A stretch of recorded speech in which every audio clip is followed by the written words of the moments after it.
Well, hello. Hello, hello. My name is Jodi Scholes. I'm your instructor for the MBLEx review course. Today we are spending, this is members' choice. This is the wild card day.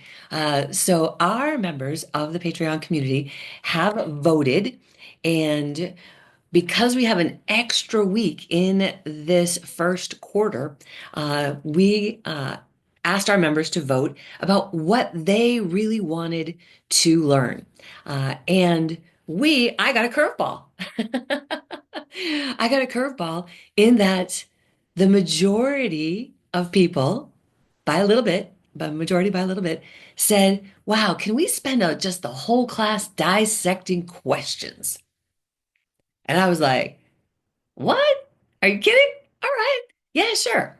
So that was a class we needed to design. So Tara and I, got together, we designed the class. And today we're going to be doing a full series on dissecting questions. So I think we've got about 40 questions if we make it all the way through. So it'll be lots of fun. Part one of And class is these usually are test taking strategy. stylized Then we do part two, which is learning, to and part three is to dissecting the questions. MBLEx. Want to just Now, remind you that one thing about the MBLEx, that it is a computer adaptive test. Some of your friends, some of your classmates may have told you, oh my gosh, I felt like it was getting harder. You know what? The MBLEx does get harder as you progress through the questions. It's adapting.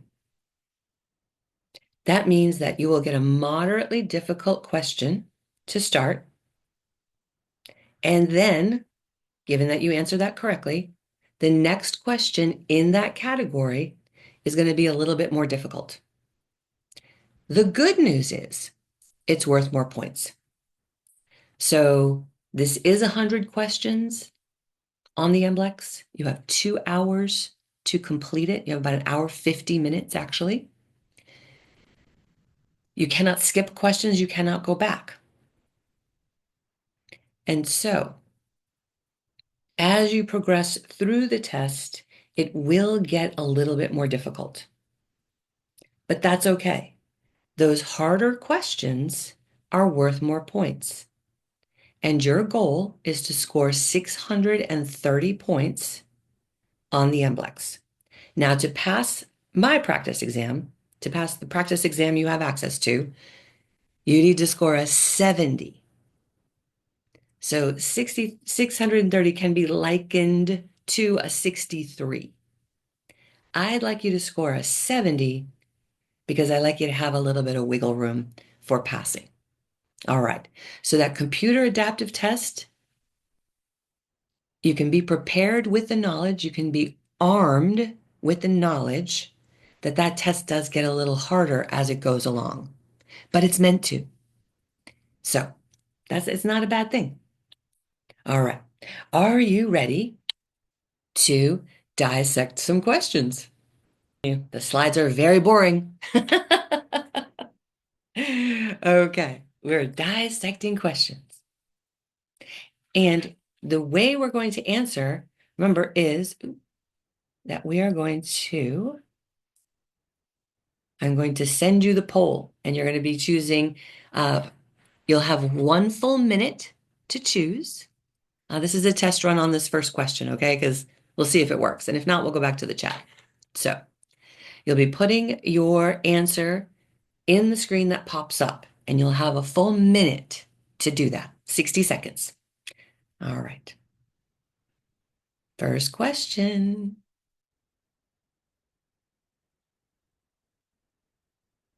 Fluid accumulation resulting in swelling is called blank. Is called what? Fluid accumulation resulting in swelling is called what?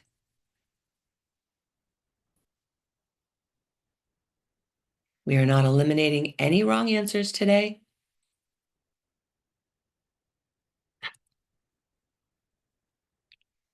Check all the answers. Do this on your own. We've got another 40 seconds or so to consider.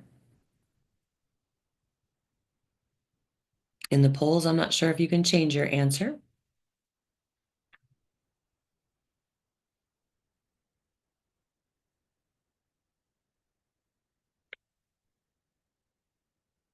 We have inflammation, we have lumbago, we have lymphedema, and we have edema.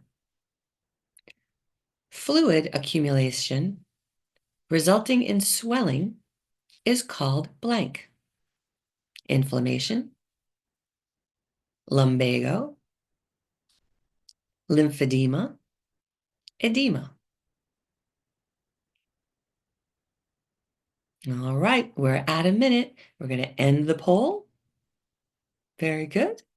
And let's take a look. Best answer. All right, the majority of people chose letter D. D is actually the answer I was going for. A could have been. C could have been. In this case, the best answer is edema.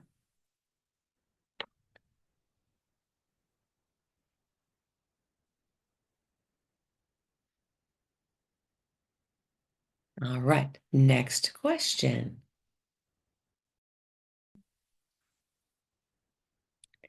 Hypertension is the condition of what?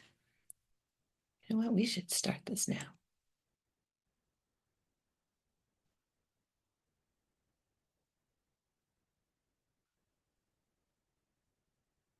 Hypertension is the condition of what? A, low blood pressure. B, attention deficit disorder. C, heart murmur. D, high blood pressure.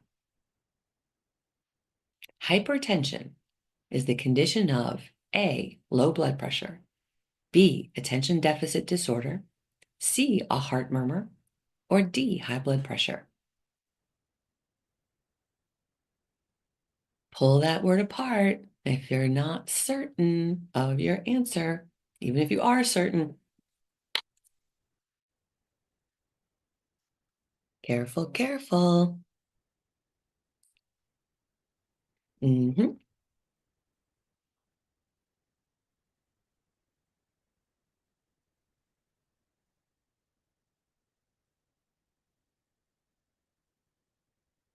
End of poll, end of time. All right. We see a pretty favorite answer here. Best answer, letter D, high blood pressure, hypertension, right? Hypertension. Ooh,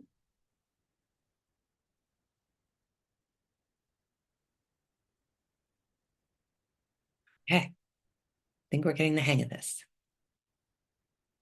Next question. A progressive narrowing and hardening of the arteries caused by high cholesterol levels, smoking, and other factors is called blank. A, cyanosis. B, arteriosclerosis. C, scleroderma. D, cardiovascular disease. A progressive narrowing and hardening of the arteries caused by high cholesterol levels, smoking, and other factors is called what? A, cyanosis. B, arteriosclerosis. C, scleroderma. D, cardiovascular disease. Mm-hmm. Mm-hmm.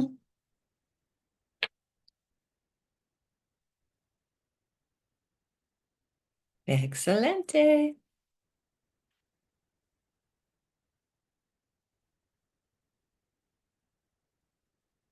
And if you haven't seen some of these words before, be prepared.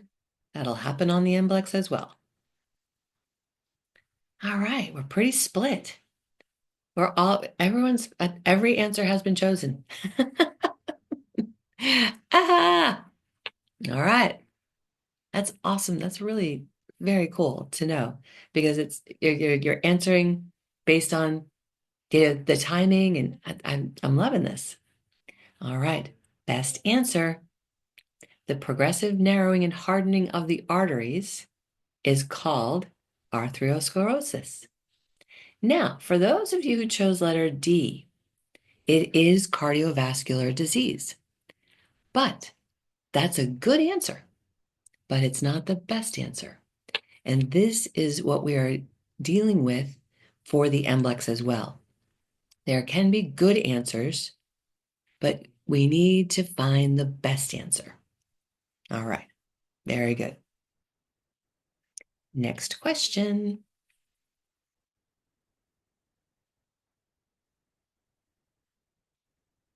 The blank is the cavity in the blood vessel through which blood flows. The what is the cavity in a blood vessel through which the blood flows? A, myocardium. B, lumen. C, aorta. D, arteries, veins, and capillaries. The blank is the cavity in the blood vessel through which the blood flows. A, myocardium. B, lumen. C, aorta. D, arteries. Tara, do you know this one? Ha ha ha. You can participate in the poll, right? Oh no, I don't think you can because you're co-host. The blank is the cavity. Oh, and sorry.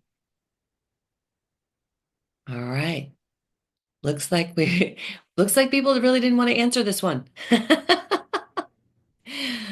All right. So let's dissect this question, because this is an easy one to misinterpret.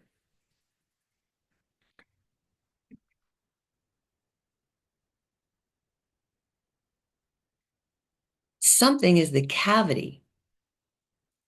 Cavity is a hole in the blood vessels, in the blood vessel through which the blood flows. Best answer? Letter B. It's the lumen. Yeah, the lumen. That is simply a word that you get to know the definition of. So so in a artery, in a vein, in a capillary, it's the hole. It's that cavity where the blood vessel flows, in the blood vessel through which the blood, so it's technically the hole. Yeah. So the myocardium, actually, I won't try and explain what that is. I think it's the muscle that pumps around the heart, myo muscle, cardium heart. So some people said aorta, some people said C, some people said D. Plug that in to the blank. The aorta is the cavity in the blood vessel through which the blood flows. Blood flows through an artery, through the aorta. It's true. Blood flows through arteries, veins, capillaries.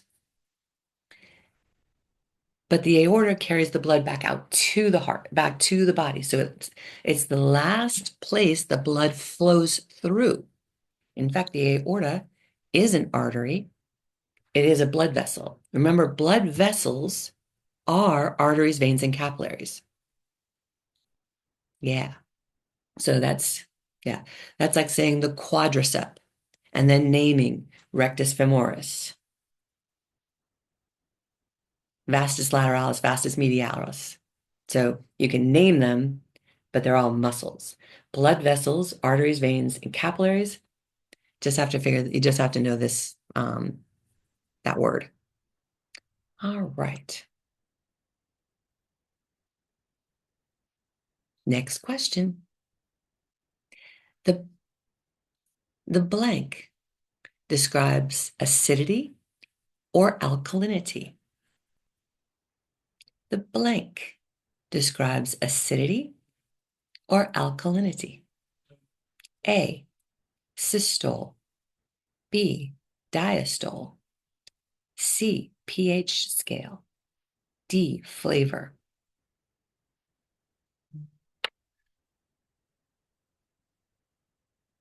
The blank describes acidity or alkalinity. A, systole. B, diastole. C, pH. D, flavor. All right, I'm getting the hang of this now. All right. And we had 7 out of 9 choose letter C, and a few choose A. Best answer. Oop, sorry, there you go. You can see who chose what. Best answer, the blank. The pH scale describes acidity or alkalinity. So our pH, so pH, a balanced pH, it's 0 to 14. That describes acidity or alkalinity. 7 is in the middle there, and that's a balanced pH in the body.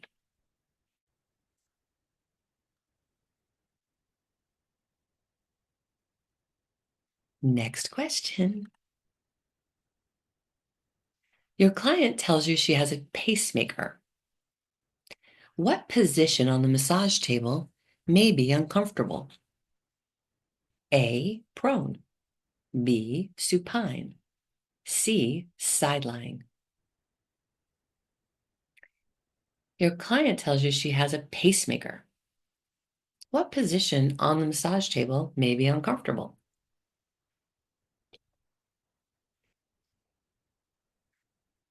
What's most likely to be uncomfortable?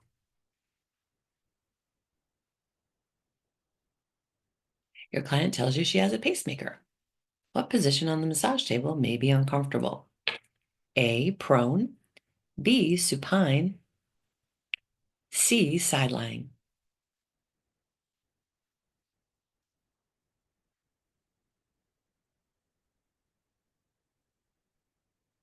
We have a clear favorite, but guess what? Best answer? Side lying. What? What? She's going to be uncomfortable prone, right? Because the pacemaker goes here. She's not going to be uncomfortable in, she's not going to be uncomfortable in supine position, she's face up, right? Prone, she could be squishing on it, right? It's true. But if you put her, if a pacemaker usually goes on the left side, if you put her on her left side, it's going to scrunch her shoulder into the device. When pacemakers fit properly, I was going to say installed properly, but when they fit properly, you don't see them. Sometimes if they're a petite woman or there's not a lot of space here, there can be a little like dent. And by the way, pacemakers are a local contraindication, so don't massage over the pacemaker. It won't feel very good. But if you put them laying on their left side, it can actually crunch against that piece of equipment. That is why C is the best answer. Ooh, all right, we are complete. So I will be very interested if you could put in the chat what your experience of this class was, in something you liked, something we could improve. This was our first go round with dissecting the questions, and we are complete. So I am going to hang around with this gang and answer some questions. But I want to remind you that my name is Jodi Scholes. I am your instructor for the MBLEx review course. And it's been my pleasure to be with you here today. Thanks so much for making the time to study for the MBLEx. Thanks so much for following your heart's desire. All right, we'll see you again next week.